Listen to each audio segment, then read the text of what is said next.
पुरस्काराच्या निमित्तानं नांदेडमध्ये येणं झालं. अतिशय चांगलं वाटलं, आनंद वाटला. नांदेडमध्ये पूर्वी पण येऊन काम केलेलं आहे, तर सगळ्यांना जुन्या सहकाऱ्यांना भेटताना खूप छान वाटलं.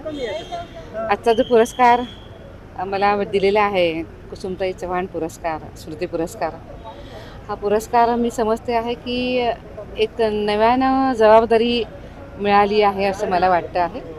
देशातल्या सगळ्या अर्ध्या आबादीची मी नॅशनल वुमेन कमिशनची अध्यक्ष आहे, पण आजच्या पुरस्कारानं हे मला वारंवार भान असणार आहे की देशातल्या सगळ्या अडलेल्या महिलांच्याकरता काम करायचं आहे. आणि नक्कीच या पुरस्कारामुळे मी अधिक जबाबदारीने पुढे पण काम करेन. आता गमतीचा विषय जरी असला तरी पुरुषांसाठी कुठेतरी आयोग झाला पाहिजे अशा पद्धतीची मागणी किंवा अशा पद्धतीची चर्चा झाली आहे. तुम्ही सगळं काम करत असताना पुरुषांवर खरोखर अन्याय होतात असं वाटतं का? काय तुमचे अनुभव आहेत अनेक वर्षाचे?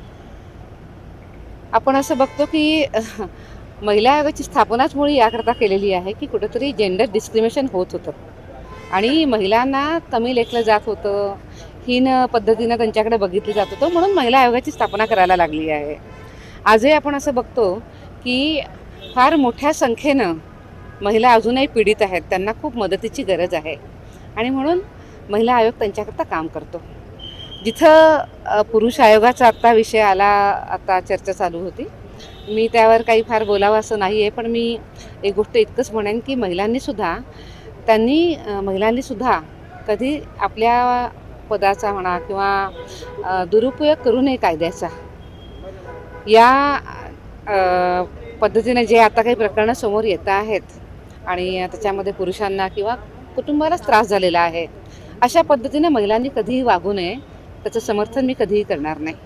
मात्र एक गोष्ट मी नक्की म्हणेन की आजही महिलांना फार गरज आहे. आजही महिला खूप उपेक्षित आहेत, शोषित आहेत, पीडित आहेत.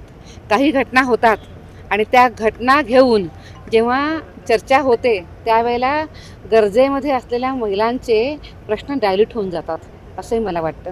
त्यामुळे आपण फार दोन्ही बाजूंना नीट विचार करून सुद्धा आपण सगळ्यांनीच बोलावं असं वाटतं. त्या संपूर्ण विषयामध्ये पोलीस तपास करतायत. मला असं वाटतं की तपास आपण पूर्ण होऊ दिला पाहिजे, पण ज्या पद्धतीनं ती हत्या झाली आहे हे दिसतं, हे फार वाईट आहे, पण पोलीस त्याच्यामध्ये काम करतात. महिला मुख्यमंत्री महाराष्ट्राला व्हाव्यात अशा पद्धतीने सातत्यानं मागणी होते. आता अभिजित मोरेंनी तर सुनेत्रा पवारांना मुख्यमंत्री 2.5 वर्षासाठी करावं अशी मागणी केली. तुम्हाला महिला म्हणून काय वाटतं? महिला पहिल्या मुख्यमंत्री झाल्या पाहिजेत, सातत्यानं पुरुषच मुख्यमंत्री होताना पाहतो. मी असं म्हणेन की महाराष्ट्र सध्या सेफ हँड्समध्ये आहे. छान काम चाललं आहे महाराष्ट्रामध्ये. मुख्यमंत्री आपले खूप उत्तमपणे काम करतात आणि मला असंही वाटतं की महिला मुख्यमंत्री झाली तर आनंद आहे, तो काही प्रश्न नाही आहे. पण मुळामध्ये मला असंही वाटतं की मुख्यमंत्री पदावर महिलांच्या बाबतीमध्ये जी कोणती व्यक्ती संवेदनशील आहे, महिलांना उत्तमपणे सन्मान देऊन त्यांना बरोबरीचं अधिकार, हक्क देईल अशी मुख्यमंत्री पदावर व्यक्ती असावी असं मला नेहमी वाटतं. आणि आज मी जसं आधीच म्हटलं की महाराष्ट्र हा अतिशय सेफ हँड्समध्ये आहेत.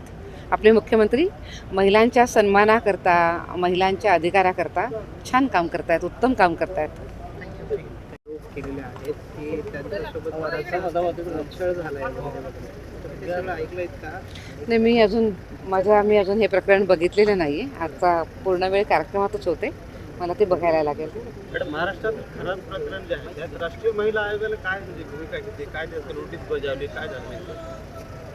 खराब प्रकरणामध्ये राष्ट्रीय महिला आयोगानं पहिल्यापासून गंभीरतेने लक्ष दिलेलं आहे आणि या संपूर्ण प्रकरणामध्ये पोलिसांनी व्यवस्थित काम करावं.